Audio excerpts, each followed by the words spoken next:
Hello everyone. एक company अपना capital public में शेयर इशू करके जुटाती है।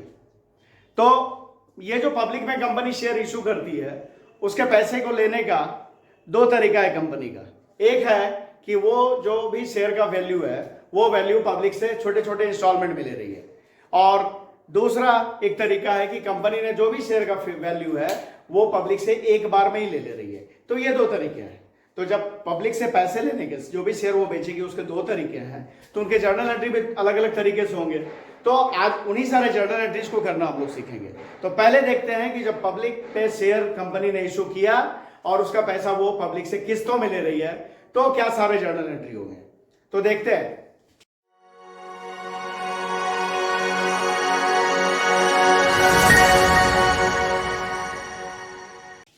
तो मान लेते हैं कि पब्लिक में कंपनी ने 2000 share eight the rate of ₹10 each issue किया। 2000 शेयर कंपनी इशू कर रही है पब्लिक के बीच में और हर एक शेयर का दाम ₹10 है। ठीक है, और इसे किस्तों में ले रही है। तो किस्त जो होगा, पहला एप्लीकेशन पे किस्त होगा। एप्लीकेशन पे किस्त सपोज ₹2 ले रही है कंपनी। फिर अलॉटमेंट का किस्त होगा। अलॉटमेंट पे कंपनी ₹3 ले रही है। एप्लीकेशन पे ₹2 ले रही है, अलॉटमेंट पे ₹3 ले रही है। फिर कॉल मनी ले रही है, फर्स्ट कॉल का पैसा वो कितना ले रही है, ये ₹2 ले रही है। ठीक है, तो 2, 3, 5, 2, 7 और एक सेकंड कॉल, ये फाइनल कॉल है। ये सेकंड कॉल का पैसा ले रही है कितना, तो ₹3। तो 2, 3, 5, 2, 7, 3, ₹10। ये ₹10 हो गया। ये ₹10 अलग अलग किस्तों में कंपनी ले रही है। ठीक है, तो इस स्थिति में क्या जर्नल एंट्री होगा। तो पहले इसको हम लोग समझते चलते हैं कि एप्लीकेशन का पैसा वो पैसा है जब जिससे कि कंपनी जब ऑफर निकालती है कि प्रस्ताव देती है मार्केट में पब्लिक के बीच कि हम शेयर बेचना चाह रहे हैं, इसके लिए हम लोगों को आमंत्रित कर रहे हैं कि वो हमारे शेयर खरीदने के लिए एप्लीकेशन दें। तो वो उस समय एप्लीकेशन का पैसा, और उस समय लिखा रहता है कि एप्लीकेशन के समय जिन्हें शेयर खरीदना है वो पर शेयर इतना रुपया देंगे। जैसे यहाँ पे है कि एप्लीकेशन के समय ₹2 जमा करना है पब्लिक को, तो ये एप्लीकेशन का पैसा हो गया। अब एप्लीकेशन में जो जितने सारे आवेदन आए कंपनी के पास शेयर खरीदने के लिए, उनके बीच में फिर वो सारा जो जितना सारा एप्लीकेशन उसके बीच में छांटा जाता है। हो सकता है कि जितने शेयर को पब्लिक में बेचने के कंपनी ऑफर निकाल रही है उससे ज्यादा का एप्लीकेशन आ जाए, तो फिर क्या करती है कंपनी, छांटने का काम करती है और छांट करके फिर तय करती है कि इतने लोगों में शेयर ये सारा बांट दिया जाए। तो फिर वो अलॉटमेंट करती है, बांटती है शेयर। तो वो अलॉटमेंट, और वो अलॉटमेंट के समय भी एक तय करती है अमाउंट की हम अलॉटमेंट के समय इतना लेंगे। जैसे कि यहाँ पे अलॉटमेंट के समय ₹3 पर शेयर है, तो फिर ये पैसा लिया जाएगा। उसके बाद एप्लीकेशन और अलॉटमेंट के बाद में आता है कॉल मनी। तो ये कॉल मनी हो सकता है कि ये सारा पैसा फर्स्ट कॉल में ही ले ले। तब क्या होता, 2, 3, 5 था, यही फर्स्ट कॉल में ही ₹5 और ले लिया होता तो ₹10 हो गया होता। लेकिन यहाँ पे मैं मान के चल रहा हूं कि 2 कॉल कर रहा है, फर्स्ट कॉल और सेकंड कॉल। फर्स्ट कॉल में ₹2 ले रही है कंपनी और सेकंड कॉल में ₹3 ले रही है कंपनी। इस तरह से सारा पैसा ले रही है। तो एप्लीकेशन और अलॉटमेंट के बाद में जो भी होता है, जो भी पैसा लेती है कंपनी, वो कॉल मनी होता है। ठीक है, और जो कॉल लास्ट कॉल होगा उस कॉल के साथ एंड फाइनल कॉल लिखा जाएगा। समझ गए। अब ये हम लोग एंट्री करके देखते हैं। तो जब एप्लीकेशन का पैसा कंपनी को मिलेगा तो उस समय एंट्री होगा पैसा के, जो पैसा मिला उसके लिए कंपनी अपने बुक में जो एंट्री करेगी, क्या करेगी, bank account debit to share application account. कितना, तो भाई 2000 शेयर इशू कर रही है कंपनी और एप्लीकेशन के समय कितना पैसा ले रही है, ₹2 पर शेयर। तो 2000 × 2 कितना, ₹4000। तो एप्लीकेशन के समय कंपनी ने लिया ₹4000। ठीक है, इसके बाद में यहां पे लिखते हैं बीइंग, नरेशन लिखेंगे being application money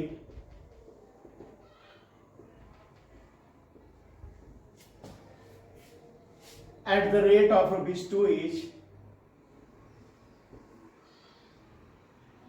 at the rate of ₹2 each, received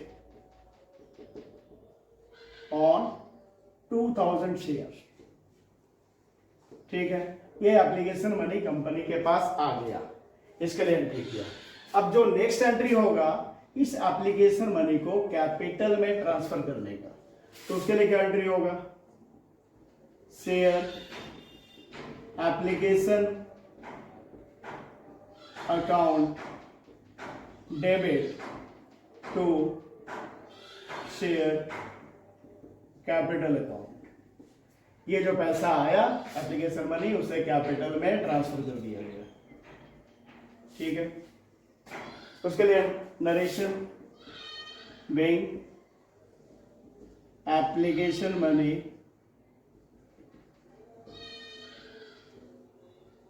transferred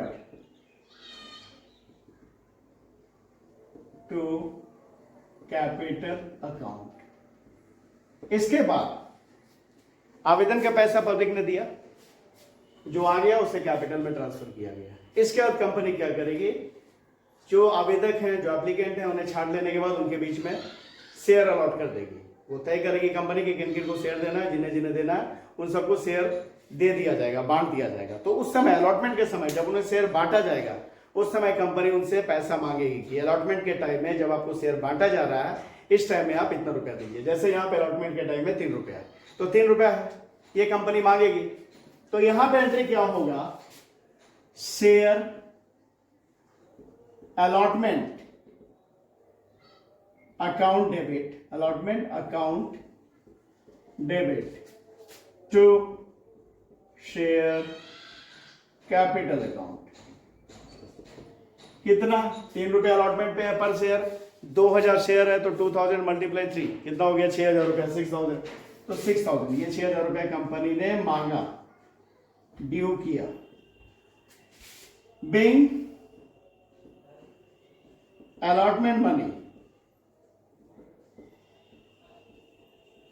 eight the rate of due on 2000 share. ठीक है, ये कंपनी ने अलॉटमेंट का पैसा मांगा। उसके बाद ये पैसा कंपनी को मिलेगा तो फिर लेने का एंट्री। तो यहां पे क्या होगा? Bank account debit to share allotment account. कितना? 6000 अलॉटमेंट का पैसा मांगा गया था, वो मिल गया। बीइंग नरेशन होगा, बीइंग अलॉटमेंट मनी रिसीव्ड, ये हो गया। अब इसके बाद में कंपनी कॉल मनी लेगी। यहां पे 2 कॉल है, फर्स्ट कॉल पे पैसा ले रही है 2 रुपया, फिर सेकंड कॉल पे पैसा ले रही है 3 रुपया। तो उसका एंट्री इधर करते हैं। तो जब फर्स्ट कॉल का पैसा लेगी तो मांगेगी, पहले अलॉटमेंट का पैसा मांगी फिर मिला, उसी तरह फर्स्ट कॉल का पैसा मांगेगी फिर मिलेगा। तो होगा क्या? Share first call account debit, ठीक है, टू शेयर कैपिटल अकाउंट। कितना है? फर्स्ट कॉल 2 रुपया पर शेयर, तो 2000 शेयर है, 2 रुपये के दर से कितना हो गया? 4000 रुपया। Narration being share first call money at the rate of ₹2 each due on 2000 share. ठीक है, और फिर ये पैसा मांगा फर्स्ट कॉल का, अब ये पैसा मिलेगा। मिलने का एंट्री क्या होगा? Bank account debit, bank account debit to share first call account. ये 4000 रुपये जो मांगा वो मिल गया। Narration being first call money received, ये हो गया। इसके बाद अब बचता है सेकंड कॉल और यही अंतिम कॉल है।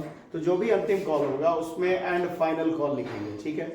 तो अब सेकंड कॉल का पैसा मांगेगी कंपनी, तो एंट्री क्या होगा मांगने का, share second and final call account debit to share capital account. कितना है भाई सेकंड कॉल, 3 रुपए का, तो 2000 गुने 3 6000 रुपया ये कंपनी ने मांगा पैसा, ठीक है। Being second and final call money at the rate of ₹3 each, at the rate of ₹3 each due on 2000 shares, ठीक है। और फिर ये जो सेकंड कॉल का पैसा मांगा वो मिलेगा तो क्या एंट्री होगा, bank account debit to share second and final call account. कितना 6000, जो मांगा था 6000, फाइनल कॉल वो मिल गया, ठीक है। Narration being second and final call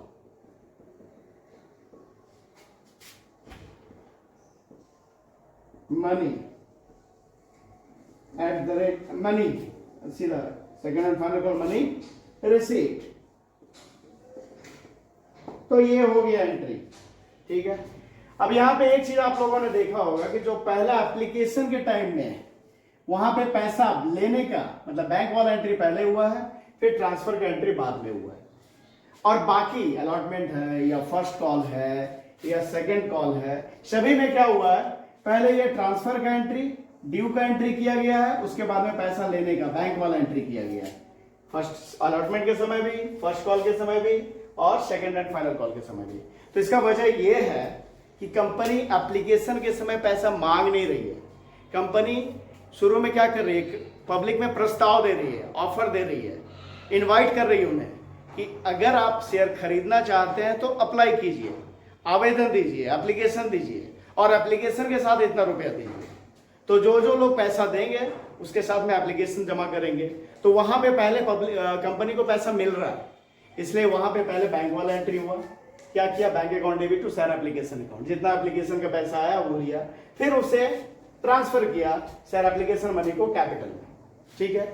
अब इसके बाद जब शेयर अलॉट कर रही है वहां से आगे, चाहे वो अलॉटमेंट के समय या फर्स्ट कॉल के समय या फाइनल कॉल के समय, वहां पे कंपनी क्या कर रही है, पैसा पहले मांग रही है, उसके बाद मिल रहा है। तो पहले मांगने का entry share allotment account debit to share capital account, मांगने का एंट्री, ड्यू करने का एंट्री, जो भी करना है।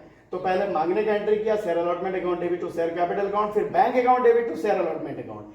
क्या हुआ, यहाँ बैंक वाला एंट्री पहले था, पर आगे जो अलॉटमेंट है या फर्स्ट कॉल है या सेकंड कॉल है, वहां पे मांगने का एंट्री पहले किया गया, उसका पैसा लेने का एंट्री किया गया, इसलिए आगे के एंट्री में बैंक वाला एंट्री बाद में आ रहा है। तो ये हम लोगों ने एंट्री देखा कि जब कंपनी अपने शेयर का पैसा छोटे छोटे इंस्टॉलमेंट में ले रही है तब। अब देखते हैं कि कंपनी जब अपने जो भी शेयर है उनका पैसा एक बार में ले रही है, एक मुश्त ले रही है, लमसम ले रही है, तो फिर क्या एंट्री किया जाएगा। वही एग्जांपल रखते हैं और उसे ये मान के बनाते हैं कि सारा पैसा कंपनी एक बार में ही ले रही है, तो फिर क्या एंट्री होगा, एक ही इंस्टॉलमेंट में सारा पैसा ले रही है, वही 2000 शेयर है, वही 10 रुपए वाले, उसका एंट्री करते हैं। तो उस स्थिति में एंट्री जो होगा क्या होगा,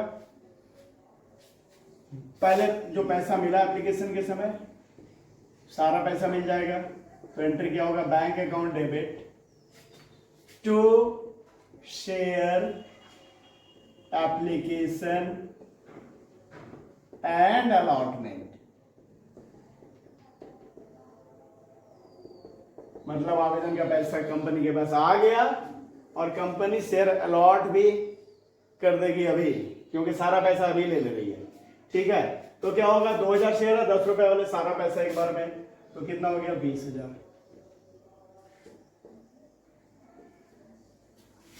being application money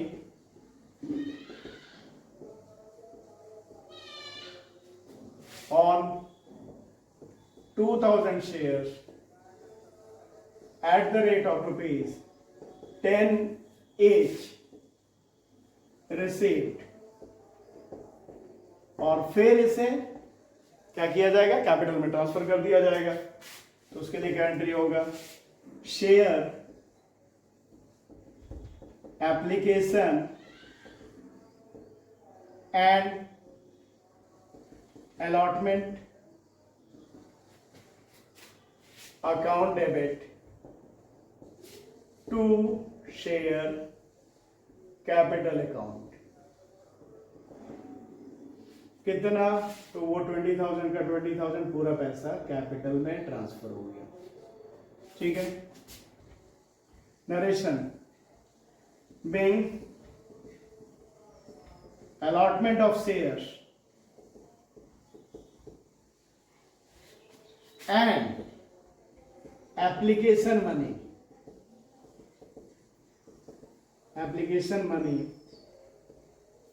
transferred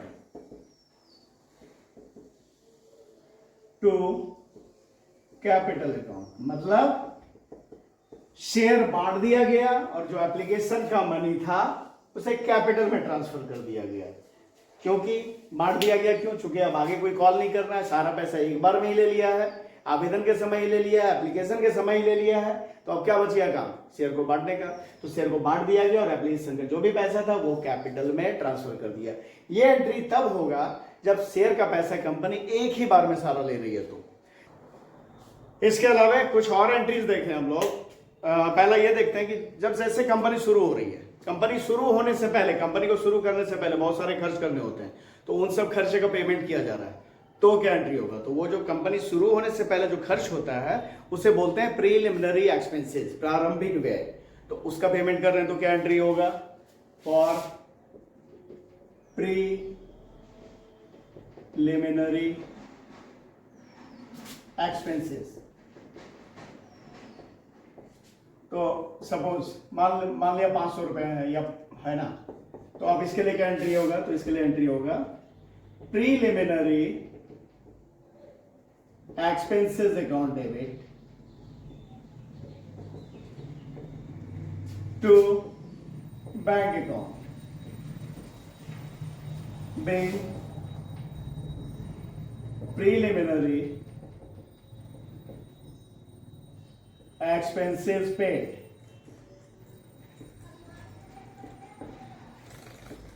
ये हो गया। इसके बाद अच्छा, कहीं कहीं ये जो प्रीलिमिनरी एक्सपेंसेस है वो इनकॉर्पोरेशन कॉस्ट भी लिखा हुआ हो सकता है, तो अगर इनकॉर्पोरेशन कॉस्ट लिखा हुआ है तो वहां पे क्या एंट्री करेंगे, incorporation cost account debit to bank account. ठीक है, इसके अलावा शेयर को इश्यू करने में, ये जो पब्लिक में शेयर इश्यू किया गया, इस पे भी कुछ खर्च आ सकते हैं, खर्च हो सकते हैं, तो वो खर्च है तो उसके लिए क्या एंट्री करेंगे, फॉर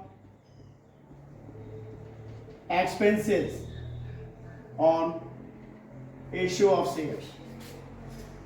शेयर को इश्यू करने में जो खर्चा है, सपोज 1,000 रुपये आया या 100 रुपये आया, तो अब इसके लिए क्या खर्च, इसके लिए क्या एंट्री होगा, तो भाई इसके लिए एंट्री करना पड़ेगा एक्सपेंसेस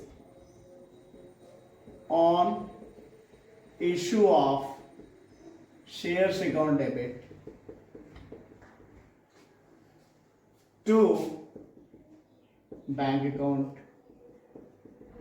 तो इस तरह के, इसके अलावा अच्छा इसका नरेशन लिखते हैं, being expenses on issue of shares paid। ये हो गया। इसके अलावा एक और हो सकता है कि जब कंपनी नई नई शुरू होती है और उसे लग रहा है कि पता नहीं हमारा शेयर बिकेगा भी या नहीं बिकेगा, तो इस तरह के दुविधा से बचने के लिए, इस तरह के डर से बचने के लिए वो क्या करती है, अपने शेयर जो है अंडर राइटर के जरिए बिकवाती है। अंडर राइटर को हिंदी में अभिगोपक कहते हैं। अंडर राइटर वो है जो ये जिम्मेवारी लेता है कि शेयर आपका सारा मैं बिकवा दूंगा, बिक गया तो ठीक है, नहीं बिका तो मैं खरीद लूंगा। कहने का मतलब कंपनी आश्वस्त हो गई, एश्योर हो गई कि उसका सारा शेयर बिक जाएगा। तो ये जो काम करती है, ये जो अंडरराइटर ये जो जिम्मेवारी लेती है, इसके लिए वो कमीशन चार्ज करती है, मुफ्त में तो करेगी नहीं। तो ये जो कमीशन चार्ज करती है, या तो वो नगद में हो सकता है, या बोलेगी कि भाई मुझे इसके लिए शेयर दे दीजिए, है ना, हमें जो कमीशन देना है आपको उसके लिए हमें कुछ शेयर दे दीजिए आप। तो ये इस तरह से अगर है तो उसके लिए क्या एंट्री करेंगे?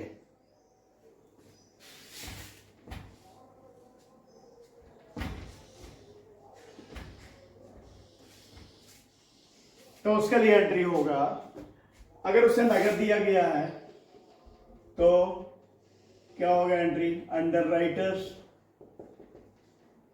Commission account debit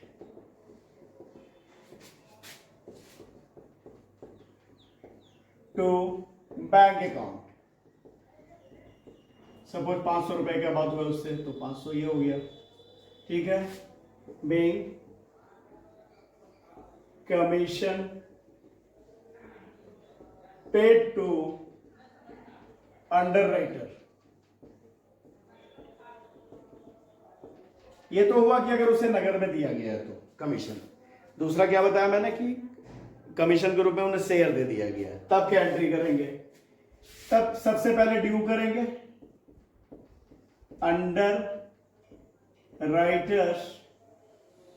underwriters commission account debit to underwriters account. जो भी अंडरराइटर कंपनी रहेगी उसका नाम लिख देंगे, है ना, अंडरराइटर्स